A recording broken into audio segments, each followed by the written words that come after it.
شكرا يا ربي شكرا هديت قلبي شكرا نورت دربي شكرا شكرا يا رب شكرا يا ربي شكرا.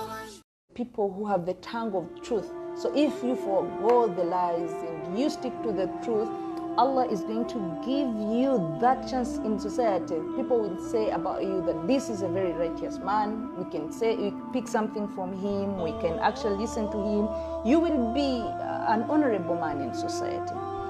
Then, another thing that we need to look at is anger or sungu. You know, sometimes people do things and you feel like, oh God. You know, you feel like you're dying. You feel your world is shattering and you must do something about it. But Allah subhanahu wa ta'ala said in Surah Al-Imran, الَّذِينَ يُنْفِقُونَ فِي السَّرَّاءِ وَالضَّرَّاءِ وَالْكَاظِمِينَ الْغَيْظَ. Those people who give when it is good and when it is bad, they have or they don't have, they give. And also added, and those people who abamira obusungu, whenever they feel like they want to do something or want to retaliate, they keep it. They keep their anger.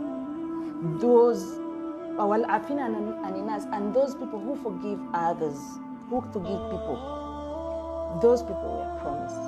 Okay? Those are the people who are most likely in front of Allah. So I am asking my friends that let us look at ourselves in those things that we like so much. You understand? Let us try to forego. All of us are captives of some of the things. And the man came to the Prophet ﷺ and he requested the Prophet, he asked him, please advise me. And the Prophet said, La tadab, don't be angry. Of all the things, Rasulullah ﷺ told him, don't be angry. What does that mean? That actually anger eats everything. It eats wisdom, it spoils things. You actually may retaliate in a very bad way, and then you become a captive of humiliation because you have to apologize, and in the end you lose it all. So it will lead, if you do that, if you forego anger, people will look at you as a very honorable man, and it will uplift you and make you famous the way you don't anticipate. Then there are people who make a lot of effort in wanting to be famous, to be, you know, they like exhibitionism, and they put a lot of effort in that. If you forego that, Allah will lift you. Don't seek to be famous. Allah will lift you by Himself. Then another thing is the one who desists from being seen with fools, like company of fools, al-jahilin, people who don't know, and you sit with them and you start saying things that are not nice, and you know there is nothing responsible that you're doing, but you're just moving along with him, or they say things that are not nice, and then you just leave them and walk away. Allah will help you, will safeguard you with honor, spare you the trouble, and also save you from hearing what hurts. Okay? So Allah subhanahu wa ta'ala in Surah Al-Imran said, Hudhil af.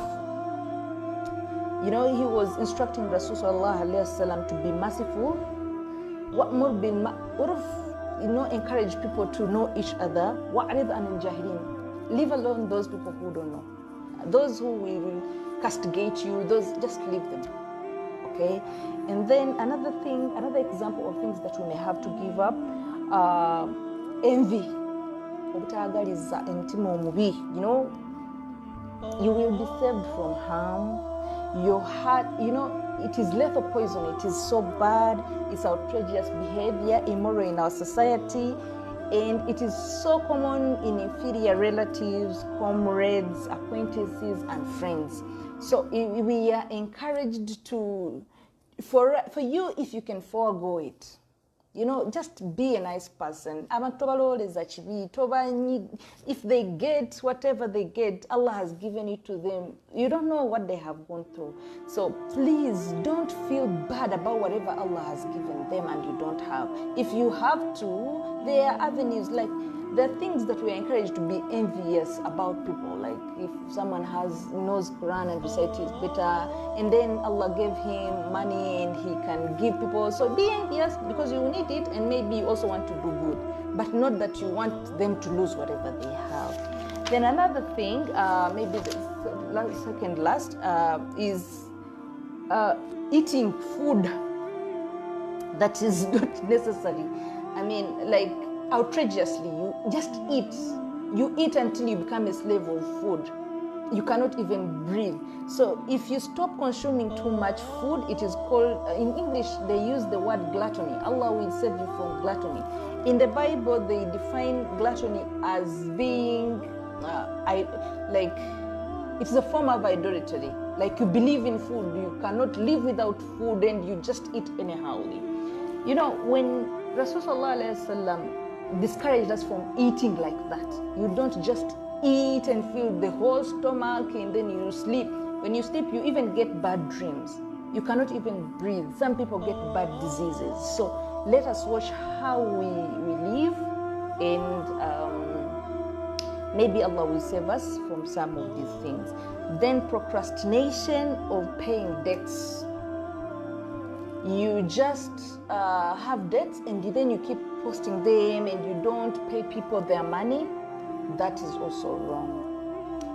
Actually, if you seek to pay people in time, you are actually encouraged to invoke Allah to help you pay back those debts. So please, you're encouraged to desist from some of these things for the sake of Allah. Then the last one is saying bad things about people. You just are there consumed in, you're just saying bad things about people. You don't care what they think. You're hurting people's feelings. Don't just think that is something nice. So, and backbiting them as well. Those are some of the things you need to look out. One woman told his son, and he told him, my son, whenever you start saying evil things about people, you're making yourself an aim. And when you make yourself an aim, every arrow is going to be directed towards you. You will never survive. You will never survive the arrows coming from everywhere. So that's what I wanted to share with you today. And I wanted to also tell you that it's not going to be an easy road, but you need to ensure that possibly you desist. Okay, it's not going to be an easy road, but at a point when you feel you're giving up, that is actually when Allah is testing you. So thank you for watching. Oh my God, one person still. Who is that person? Okay. But thank you everyone who was watching, and I hope you have learned something from this. Thank you, Peterson. Thank you, Kagwa. All of you, Sad, Mwonge, Mwebale kuwuliriza. I hope you have learned something from this, and I hope you can also work on your road on those things that you feel you are so enslaved in and you want to desist from them. It's not going to be an easy road, but Allah will help you and the reward is going to be double. Thank you so much.